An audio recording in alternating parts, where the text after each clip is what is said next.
Hello everyone, welcome জানাচ্ছি সবাইকে। তো আজ শেয়ার করব নতুন আরেকটি রেসিপি। ঝটপট কম সময়ে দারুণ মজাদার এই গুঁড়ো দুধের সন্দেশটি তৈরি করে নেওয়া যায় ঘরোয়া উপকরণ দিয়ে খুব সহজভাবে। আজকে এই রেসিপিটি শেয়ার করব। তো চলে যাচ্ছি মূল উপকরণে। চুলোতে প্যান বসিয়ে দিয়েছি, এখন দিয়ে দিচ্ছি 2 কাপ পরিমাণ পানি। এই পর্যায়ে এখন দিয়ে দিচ্ছি 1 টেবিল স্পুন ঘি। ঘিটা দিলে কিন্তু সন্দেশের স্মেলটা অনেক ভালো আসে আর প্যানটাও তেলতেলে হয়ে যাবে। যখন সন্দেশের ডোটা তৈরি করা হবে তখন আর প্যানে লাগবে না। তো এখানে এখন দিয়ে দিচ্ছি 4 কাপ পরিমাণ ফুল ক্রিম গুঁড়ো দুধ। তো এখানে আমি 2 কাপ পানি দিয়েছি, তার সাথে অ্যাড করেছি 1 টেবিল স্পুন ঘি আর এখন দিয়ে দিয়েছি 4 কাপ ফুল ক্রিম গুঁড়ো দুধ। তো চুলার আঁচ একদম মিডিয়ামে রেখেছি। চুলার আঁচ কিন্তু অবশ্যই মিডিয়ামে রাখতে হবে, না হলে কিন্তু নিচে লেগে যাওয়ার চান্স থাকবে। তখন লেগে গেলে তখন কিন্তু এই স্মেলটা নষ্ট হয়ে যাবে, খেতেও কিন্তু তেমন মজা পাওয়া যাবে না।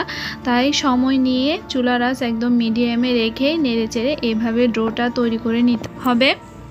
তো খুবই কম খরচে এবং কম সময়ের মধ্যে এই সন্দেশটা তৈরি করে নেওয়া যায়। দারুণ মজা হয়, ছোট থেকে বড় সবাই কিন্তু অনেক পছন্দ করবে এবং অতিথি আপ্যায়নের ক্ষেত্রেও কিন্তু ঝটপট তৈরি করে নিতে পারবেন এমন একটা সন্দেশ রেসিপি।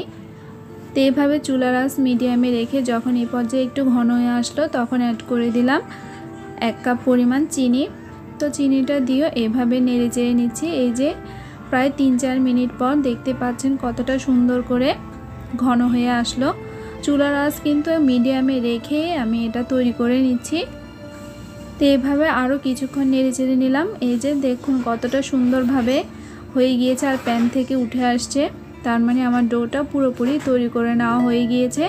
এই পর্যায়ে এখন আমি চুলার আঁচ বন্ধ করে নিব এবং ফ্যানের বাতাসে ডোগুলো ঠান্ডা করে নিব। তো এখন হাতে ঘি লাগিয়ে নিয়েছি আর একটা প্লেটও এই যে এভাবে ঘি লাগিয়ে নিচ্ছি। ঠান্ডা হওয়ার পর প্লেটে নিয়ে খুব সুন্দরভাবে মথে নিচ্ছি।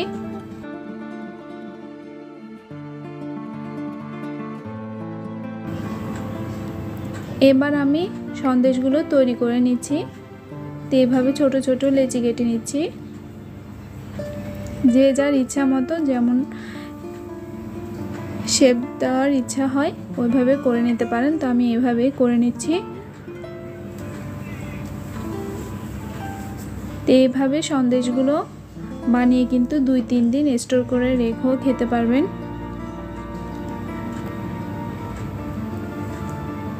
দারুণ মজা হয় খেতে।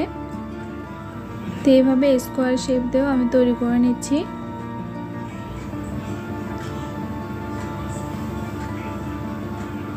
অবশ্যই একবার হলেও ট্রাই করবেন।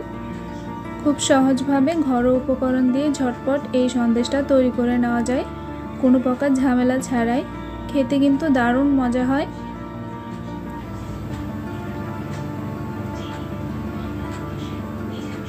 তো এইভাবে আমি সবগুলো তৈরি করে নিচ্ছি। রাউন্ড শেপ, স্কোয়ার শেপ এবং ট্রায়াঙ্গেল শেপ নিয়ে নিয়েছি। সবগুলো আমার তৈরি করা হয়ে গিয়েছে। কত ঝটপট তৈরি করে নেওয়া হয়ে গিয়েছে, খেতেও কিন্তু দারুণ মজা হয়েছে। তো অবশ্যই একবার হলো ট্রাই করবেন। কেমন লেগেছে রেসিপিটা অবশ্যই কমেন্ট বক্সে কমেন্ট করে জানাবেন। সবাই অনেক ভালো থাকবেন। ধন্যবাদ।